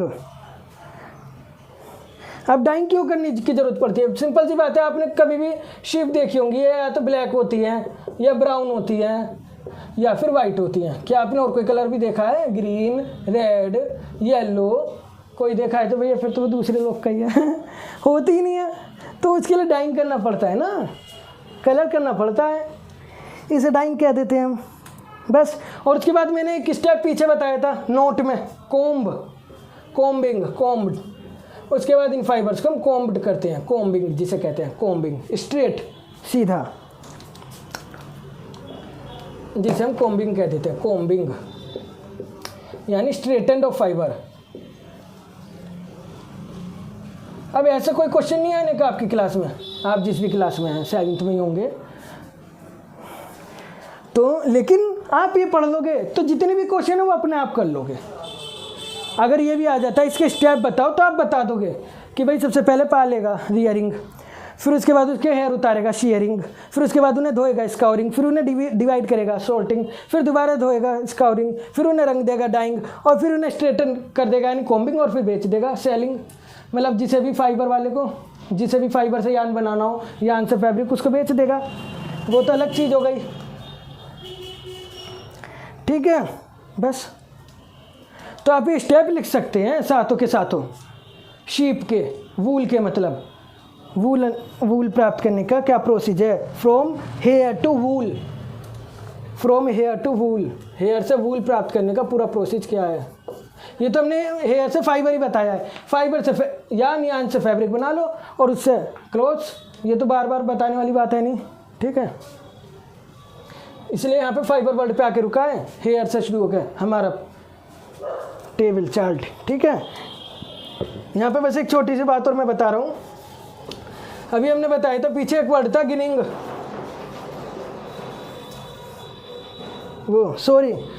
गिनिंग नहीं, हाँ यहाँ पे मैं एक बात और बता रहा हूँ, एंथ्रेक्स। एंथ्रेक्स क्या है? एक बैक्टीरिया होता है जो शीप वगैरह के हेयर में मिल जाता है, शीप, गोट, जितने एनिमल्स हैं, कभी कभार, रेयर, बहुत कम।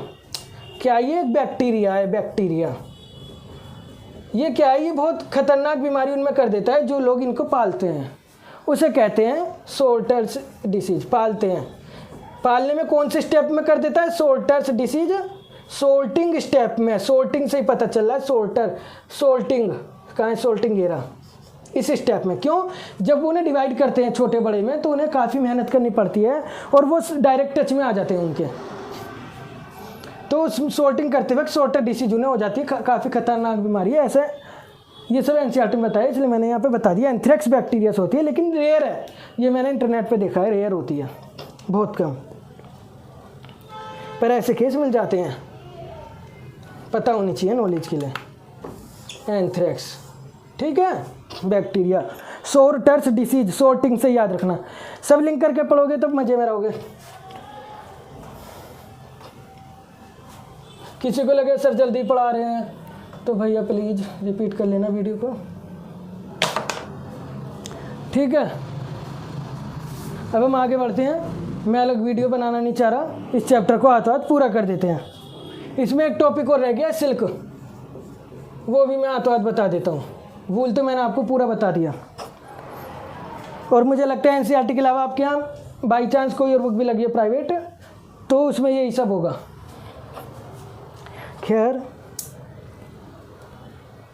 सिल्क सिल्क हमने पीछे पढ़ाई है, सिल्क वॉर्म से मिलता है। सिल्क वॉर्म एक इंसेक्ट होता है।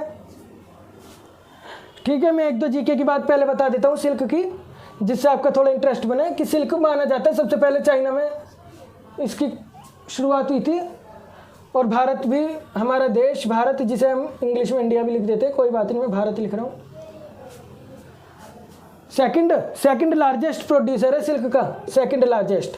और हमारे यहाँ का कर्नाटक, जो कि मैंने अभी पीछे बताया था, फर्स्ट नंबर पे है वैसे सबसे ज़्यादा प्रोडक्शन करने में तो एशिया में। लेकिन ऑल ओवर देखें कंट्री के हिसाब से तो हम सेकंड नंबर पे हैं, फर्स्ट नंबर पे चाइना है। पुराने समय से ही, तो पुराने समय में यूरोप में सिल्क नहीं बनता था, तो और सिल्क वहाँ बहुत पसंद किया जाता था। जिस रूट से सिल्क जाता था उसे कहते थे सिल्क रूट। शायद ये बात मैंने अभी पीछे भी बताई थी, पर ये हमें पता होनी चाहिए, तभी तो हमें पता लगे कि सिल्क इतना ज़रूरी क्यों है पढ़ना। ठीक है, अच्छा, सिल्क हमें किससे मिला? सिल्क वॉर्म से मिला है। सिल्क किससे मिला हमें? Silk worm. सिल्क वॉर्म क्या है? सिल्क वॉर्म को सिल्क मोथ भी कह देते हैं, ध्यान रखना, क्योंकि वॉर्म और मोथ दोनों का मतलब क्या होता है? दोनों का मतलब होता है इंसेक्ट, कीट पतंगा, कीड़ा, रेशम का कीड़ा हिंदी में कह देते हैं। ठीक है, अभी हमने पीछे शीप की वैरायटी देखी थी, इसकी भी वैरायटी होती है, जैसे टसार, मूंगा तो मोती होता है, मूंगा, कांसा, यहाँ भी कांसा नहीं है, कांसा तो एक एलोए है, कॉपर का और आयरन का, ये कांसा है, कांसा। ये मैं इसलिए बता देता हूँ जिससे आपको उनसे ध्यान रहे, वरना मैं क्यों कहूँगा ऐसे। ठीक है, जिससे आप उनसे जोड़ लें। इन सिल्क में भी अंतर होता है, ये तो सिल्क वॉर्म के टाइप हो गए, इनके सिल्क में भी अंतर होता है अलग अलग स्पीसीज के। मैं ये नहीं कह रहा कि इनके ऐसे ही होते हैं रिस्पेक्टिवली, लेकिन किसी का कोर्स हो सकता है, कोर्स मतलब रफ सा, स्मूथ भी हो सकता है, अच्छा भी हो सकता है, किसी का शाइनी भी हो सकता है। सिल्क यूरोप में सबसे ज़्यादा पसंद ही इसलिए किया जाता था, तब उन्होंने भारत को उपनिवेश बनाया, यानी कि गुलाम, क्योंकि ये शाइनी बहुत था। यहाँ का सिल्क शाइनी, स्मूथ बहुत है, शाइनी और स्मूथ। एक बात मैंने पीछे भी बताई थी थोड़ी बहुत, वो यहाँ रिपीट कर देता हूँ कि हमारे देश के कर्नाटक में, जेके में ये सबसे ज़्यादा है, कर्नाटक में, फिर जेके में, वेस्ट बंगाल में, ठीक है, आसाम में, झारखंड में, और मलबेरी ट्री पे ये लगता है, क्योंकि मलबेरी ट्री की लीव्स खाता है, यानी शहतूत के पत्ते खाता है, शहतूत, इसलिए शहतूत के पेड़ पे लगता है कीड़ा, मतलब वहीं पे रहता है।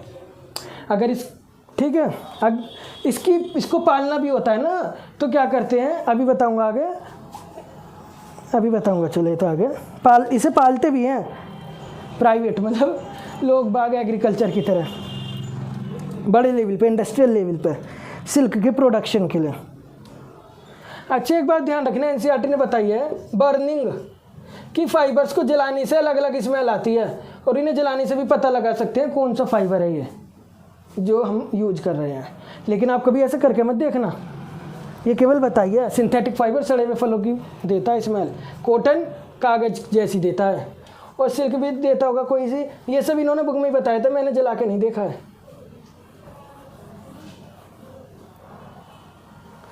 ठीक है, अब इसके बाद हम आ जाते हैं इसके मेन टॉपिक पे। इसका मेन टॉपिक ये है कि इसकी लाइफ साइकिल क्या होती है। एक तो इन्होंने लाइफ साइकिल दी है सिल्क वॉर्म की एनसीईआरटी में, एक इन्होंने यही दिया है कि सिल्क वॉर्म में हम सिल्क कैसे प्राप्त करते हैं, सिल्क यानी सिल्क फाइबर कैसे मिलता है। जैसे उसमें हेयर से मिला, इसमें कोकून से, तो कोकून क्या है। दो बातें इन्होंने बताई हैं, एक तो लाइफ साइकिल और एक सिल्क फाइबर कैसे मिलता है। तो मैं यहाँ दोनों एक साथ बता रहा हूँ, क्योंकि दोनों टॉपिक को जब तक अलग अलग पढ़ोगे कंफ्यूज रहोगे, एक साथ पढ़ोगे सब काम हो जाएगा।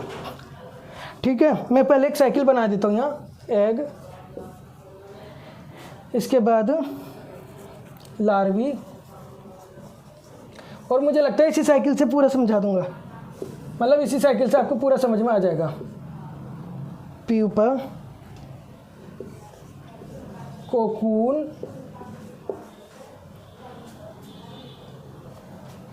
Adult silk worm, male female और फीमेल से फिर एग। ठीक है, सेंटर में मैं एक ट्री का नाम लिख रहा हूँ जो बार बार आ रहा है, मलबेरी ट्री, क्योंकि मलबेरी ट्री इसका होस्ट है। मलबेरी ट्री इसका क्या है? होस्ट, जो इसे अपने ऊपर रखता है, होस्ट प्लांट है इसका, होस्ट ट्री कह दो। इसका अपना महत्व है इसमें अलग ही। अच्छा, लार्वी को हम कैटरपिलर भी कह देते हैं, कैटरपिलर। और सिल्क वॉर्म, सिल्क वॉर्म भी कह देते हैं, सिल्क मोथ भी कह देते हैं, या फिर सिल्क वॉर्म। ठीक है, चलो बहुत है, जगह नहीं है।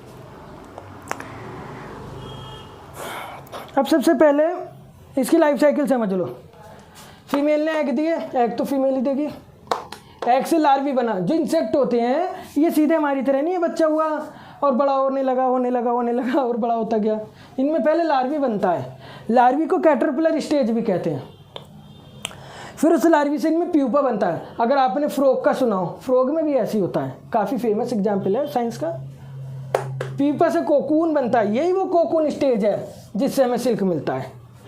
उस कोकून से सिल्क मिलने के बाद वो एडल्ट सिल्क वर्म बन जाता है, और वो दो मेल भी हो सकता है, फीमेल भी। फीमेल है तो फिर एग देगा, फिर साइकिल चल जाएगी।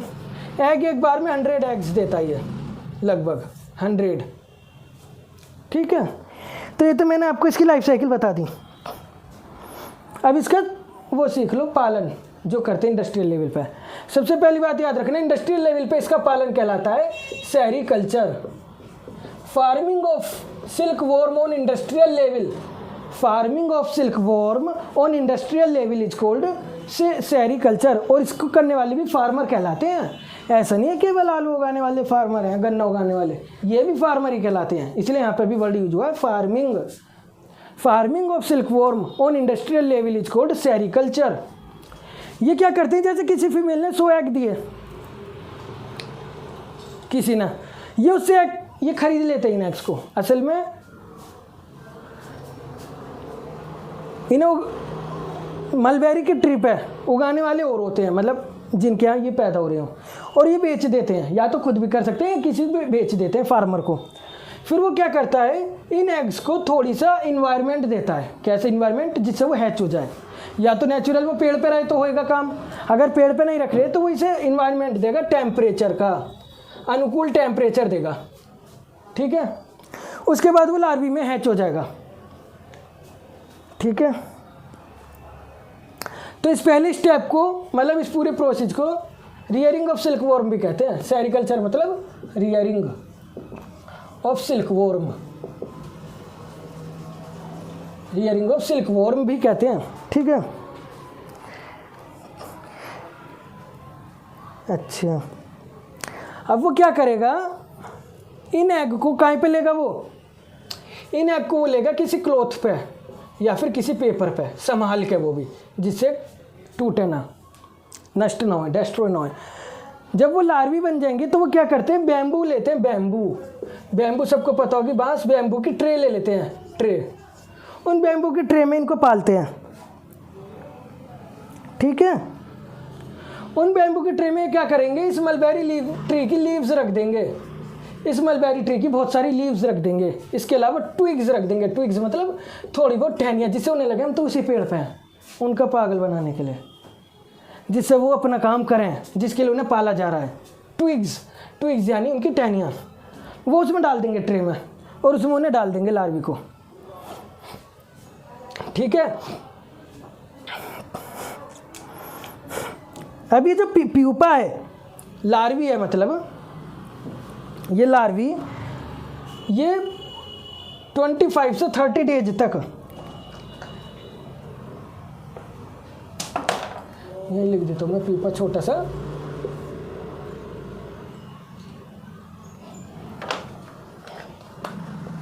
जगह नहीं है ना। ये जो लार्वी है ये बहुत छोटा होता है, और ये 25 से 30 डेज तक इन लीव्स को खाता रहता है और बड़ा हो जाता है। 25 से 30 डेज यानी 1 महीने तक केवल इसे उसी में छोड़ दिया जाएगा, बैम्बू ट्रे में, जिससे लीव्स और ट्विग्स खाता रहे। लीव्स मतलब वो ट्विग्स पे चिपका रहा है, और 1 महीने में ये प्यूपा स्टेज में आ जाएगा, प्यूपा बड़ा हो जाएगा प्यूपा स्टेज में। ठीक है। कैटरपिलर स्टेज में आ जाएगा, पहले कैटरपिलर स्टेज कह देंगे, लार्वी जब बड़ा हो गया, फिर उसे ही प्यूपा कह देते हैं। प्यूपा कोई अलग से नहीं है खास, बस प्यूपा ये है कि जब वो कैटरपिलर अपने चारों तरफ एक नेट बुन लेता है, नेट जिससे वो वहाँ पे फिक्स हो जाए, उसे प्यूपा स्टेज कह देते हैं, प्यूपा। और जब वो इस नेट को फिक्स करने के बाद अपने चारों तरफ 8 की शेप, फिर वो इस नेट में 8 की शेप में चलता है, 8 इस तरह से चलेगा अंदर, 1 बार 2 बार, और वो क्या करेगा, सिल्क को रिलीज करने लगेगा और उसे अपने चारों तरफ इकट्ठा करने लगेगा इस तरह से। इसे कहते हैं कोकून, कोकून, इसे ही कोकून कहते हैं, और इसी में ही सिल्क का प्रोडक्शन हो रहा है। अगर क्वेश्चन ये पूछा जाए कि किस स्टेज में सिल्क प्रोडक्शन हो रहा है, कोकून स्टेज में सिल्क प्रोडक्शन हो रहा है। कैसे हो रहा है, 8 की शेप में चलकर, 8 की शेप में चलकर। भाई जब लीफ है, छोटा सा कीड़ा है, तो 8 की स्टेज में इस तरह से तो चल ही सकता है। ठीक है, बस फिर उसके बाद क्या होता है, इंडस्ट्रियल लेवल पे इस कोकून को हॉट वाटर, हॉट स्टीम मतलब गर्म भाप, या फिर सनलाइट, यानी कुल मिला के अधिक टेम्परेचर वाला कोई सा भी ट्रीटमेंट देके अलग कर लिया जाता है, और सिल्कवॉर्म को अलग कर दिया जाता है। उसमें से कोई सा भी हीट वाला ट्रीटमेंट देके कोकून अलग हो जाता है। ठीक है, फिर इस कोकून को मशीन की हेल्प से अनविंड किया जाता है। इस कोकून को मशीन की हेल्प से, मशीन्स होती हैं आजकल, और पहले तो हाथों से ही होता होगा, ये अनविंड किया जाता है। अनविंड मतलब खोला जाता है, और इससे फाइबर बनाया जाता है, फाइबर। इस तरह से अंततः हमें सिल्क फाइबर मिलता है। इस प्रोसेस को रीलिंग कहते हैं। इस वाले स्टेप को क्या कहते हैं, रीलिंग। ये मैंने अलग पेन से लिख दिया, रीलिंग। क्या कहते हैं, रीलिंग। कोकून से फाइबर बनाने का ये वाला स्टेप रीलिंग कहलाता है। रीलिंग पूरा भी हमने पीछे रीलिंग ही पढ़ा था, क्योंकि यही मेन स्टेप है, इसे रीलिंग नाम दिया, इसलिए पीछे भी हमने रीलिंग नाम यूज किया है। ठीक है, बस इस लेसन में इतना ही है। मैं एक बार फिर बता देता हूँ। एडल्ट सिल्कवॉर्म मेल या फीमेल हो सकता है। फीमेल ने दिए 100 एग, उन एग को किसी ने, फार्मर ने खरीद लिया, उनने अच्छे टेम्परेचर उन्हें दिए जैसे चाहिए क्लॉथ या पेपर पे, और फिर वो लार्वी में चेंज हो गए। उन लार्वी को उन्होंने बैम्बू ट्रे में रख दिया, जिसमें मलबेरी की लीव्स और ट्विग्स पड़ी हुई हैं, जिसे वो 1 महीने तक खाएगा, और उसके बाद वो कैटरपिलर बन जाएगा, यानी कि बड़ा। फिर वो कैटरपिलर अपने चारों तरफ एक नेट बना लेगा, जिससे वो एक ट्विग पे चिपक जाए, उसे प्यूपा कहेंगे। फिर वो प्यूपा अपने चारों तरफ पहले 8 की शेप में चलेगा, और एक फाइबर रिलीज करेगा सिल्क का, और बार बार फिर वो ये फाइबर रिलीज करता रहता है। इसे कोकून कहते हैं। अब इस कोकून को हीट ट्रीटमेंट दिया जाता है, जिससे कोकून अलग हो जाता है, एडल्ट सिल्कवॉर्म अलग हो जाता है। फिर इस कोकून को मशीन की सहायता से अनविंड किया जाता है फाइबर बनाने के लिए, और उसी प्रोसेस को रीलिंग कहते हैं। ये मैंने इसकी पूरी लाइफ साइकिल भी बता दी, और इसका पूरा इंडस्ट्रियल फार्मिंग कैसे होती है, रियरिंग कैसे होती है, ये भी बता दी। अच्छा, एक बात और याद रखना, बहुत इम्पोर्टेंट है, बहुत इम्पोर्टेंट, कि ये जो सिल्क है ये क्या है, सिल्क एक प्रोटीन है, प्रोटीन। सिल्क एक प्रोटीन है, ये ध्यान रखना। सिल्क क्या है, silk is a protein, silk is a protein fibre. अगर आपसे पूछे ऐसा कौन सा फाइबर है सारे फाइबरों में, सारे फाइबर्स में जो प्रोटीन फाइबर है, दैट इज सिल्क। दूसरी बात, अब मैं इसे रफ कर दूँ, चलो इसे छोड़ो, यहाँ तो लिख दो 100 एग्स। ये इतना स्ट्रॉन्ग होता है जैसे कि एक स्टील का थ्रेड। स्टील तो सब यूज करते हैं अपने घरों में, स्टील के बर्तन होते हैं सबके घरों में। स्टील का थ्रेड इतना मजबूत होता है ये सिल्क फाइबर, ऐसे ही नहीं नोई टूट गया। ठीक है, बस इसी के साथ मेरी सारी बात पूरी हुई। कोकून से बन रहा है सिल्क फाइबर, ये ध्यान रखना। मेन स्टेज है, मलबेरी ट्री का मेन रोल है। बस सेरिकल्चर, सभी बातें मैंने बता दी।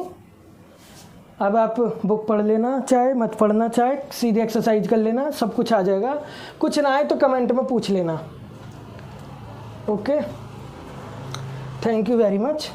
इसी के साथ हमारा आज का पूरा चैप्टर फाइबर टू फैब्रिक हो गया है। थोड़ी लॉन्ग वीडियो ज़रूर है, पर मुझे लगता है बहुत अच्छी लगी होगी। अगर अच्छी लगे तो वीडियो को लाइक, शेयर, सब्सक्राइब ज़रूर कर दीजिएगा। अपने आसपास जो और बच्चे हैं, स्कूल के दोस्त हैं, उन्हें भी बताइएगा, रिश्तेदार हैं उन्हें भी बताइएगा, जिन्हें बेसिक से पढ़ने का शौक़ हो, और नहीं भी हो तो एक बार पढ़ के देखें, क्योंकि we make interest in education. हम शिक्षा में इंटरेस्ट पैदा कर देते हैं पढ़ाई में, जिसे नहीं होता उसका भी। ठीक है, आगे मैं और क्लासेज की भी डालूँगा और सब्जेक्ट की भी डालूँगा। पहले इन्हें देखिए। धन्यवाद। जय श्री कृष्ण, जय हिंद, जय भारत।